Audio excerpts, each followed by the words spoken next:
In today's video, I'm going to teach you how to add stock in Zoho Books.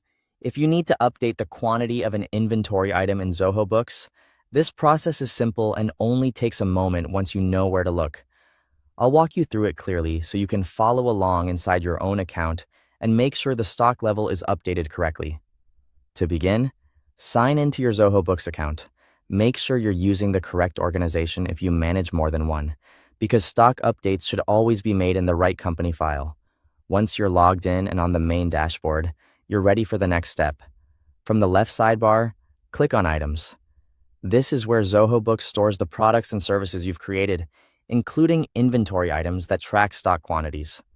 When the Items page opens, you'll see your item list and can locate the product you want to update. Next, open the inventory item you want to change. Click directly on the item name to view its details. It's a good idea to quickly confirm that you've selected the correct product before making any changes, especially if you have similar item names or variations of the same product. Once the item is open, click Edit. This will take you into the item settings, where you can update key information related to that product. You'll now be able to adjust the stock information associated with the item. Now enter the stock quantity in the opening stock field. This is the part where you add the amount you want Zoho Books to recognize for that item.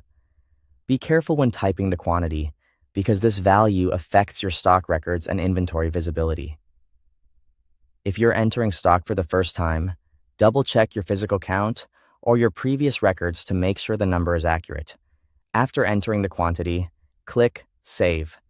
This confirms the update and applies the stock value to the item.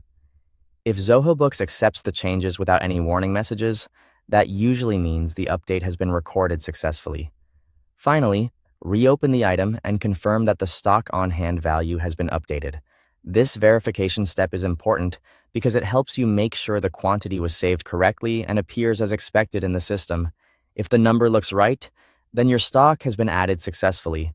That's all it takes to add stock in Zoho Books. Thanks for watching.